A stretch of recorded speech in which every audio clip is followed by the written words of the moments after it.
जाति के हक का मुद्दा उठाकर अपनी सियासत मजबूत करने की कोशिश में हैं ओम प्रकाश राजभर, संजय निषाद। लोकसभा चुनाव ही इनकी अग्नि परीक्षा है, इसमें कोई संदेह नहीं है। सुबह सपा हो या निषाद पार्टी, दोनों दल अपनी अपनी जाति के हक से जुड़े मुद्दे उठाकर सियासी तौर पर मजबूत होना चाहते हैं, या यूं कहें कि इस कोशिश में जुट चुके हैं।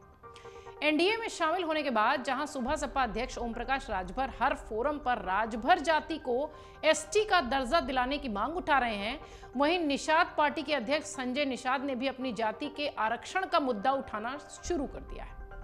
माना यह जा रहा है कि इसके पीछे दोनों दल के नेताओं की चिंता इन मुद्दों के जरिए अपनी जाति पर मजबूती से पकड़ बनाए रखने की है। लोकसभा चुनाव में अपनी जातियों के वोट बैंक में हिस्सेदारी को लेकर दोनों नेताओं की अग्नि परीक्षा भी है।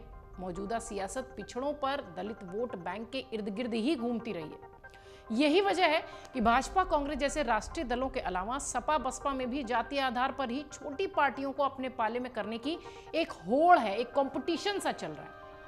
छोटे दल भी अपनी अहमियत बढ़ाने के लिए ऐसे दलों को साथ लेकर चलना भी पसंद कर रहे हैं, या यूं कहें कि ऐसे दलों की छत्र छाया में चले जाने में ज्यादा अपने आप को फायदेमंद महसूस कर रहे हैं। ओम प्रकाश राजभर जाति को एसटी में शामिल करने समेत जाति से जुड़े तमाम मुद्दों को जोरों शोर से उठा रहे हैं। भाजपा के किसी बड़े नेता से शिष्टाचार मुलाकात के बहाने वो इन मुद्दों को जितनी शिद्दत से उठा रहे हैं, उससे कहीं अधिक वो इसका प्रचार भी कर रहे हैं। राज्य सरकार में मंत्री बनने वाले एनडीए के दूसरे घटक निषाद पार्टी के अध्यक्ष डॉक्टर संजय निषाद हैं। ये मझवार और तुरेहा जाति को आरक्षण देने की मांग जोरों शोर से उठा रहे हैं। उन्होंने हाल ही में भाजपा के राष्ट्रीय अध्यक्ष जेपी नड्डा और गृहमंत्री अमित शाह से मुलाकात की थी और इन मुद्दों को वहां पे भी उठाया था। माना यह भी जा रहा है कि इसके पीछे दोनों नेताओं पर भाजपा नेतृत्व किए गए दावे के मुताबिक चुनाव में प्रदर्शन का दबाव है। यानी ये समझिए कि ये दोनों ही दल जो यूपी में अभी साथ आए हैं एनडीए गठबंधन में, ये जाति का ही मुद्दा पूरी तरह से उठाकर अपने ग्रुप में, अपनी व्यवस्था में मजबूती के साथ दिखना चाहते हैं, और शायद ये प्रेशर वो तमाम बीजेपी के बड़े नेताओं पर डाल रहे हैं।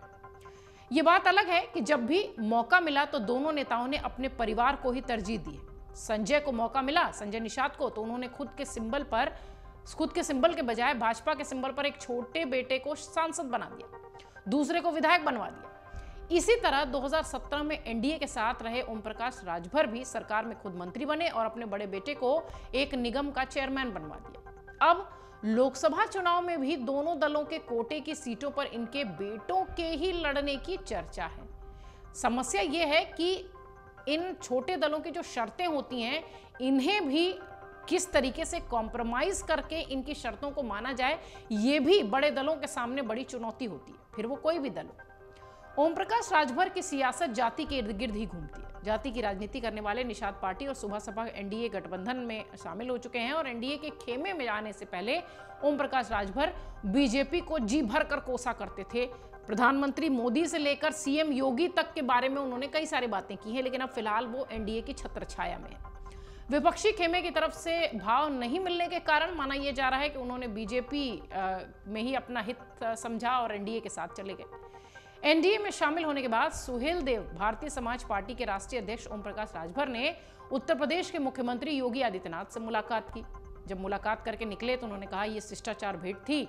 योगी जी उत्तर प्रदेश की उन्नति के जिस पथ पर ले जा रहे हैं उत्तर प्रदेश को, वो निश्चित रूप से अभूतपूर्व है। देखा जाए तो राजभर और संजय निषाद जैसे जो पार्टियां होती हैं, उनके मुखिया के लिए यह कहा जाता है कि ये शून्य की तरह होते हैं, जिसके आगे लग जाते हैं उसकी संख्या बढ़ जाती है। अब राजभर एनडीए के साथ आए हैं, संजय निषाद एनडीए के साथ आए हैं। 2024 में बीजेपी को ये लोग कितना फायदा पहुंचाएंगे सीटों के लिहाज से, ये तो आने वाला वक्त ही बताएगा।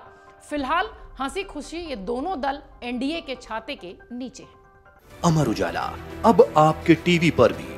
अपने स्मार्ट टीवी पर यूट्यूब पर सर्च करें अमर उजाला, चैनल सब्सक्राइब करें और देखें ताजा खबरें, वो भी HD क्वालिटी में। और हाँ, बेल आइकन दबाना ना भूलें ताकि हर खबर हो आपके घर। अमर उजाला, निष्पक्ष, निर्भीक, निरंतर।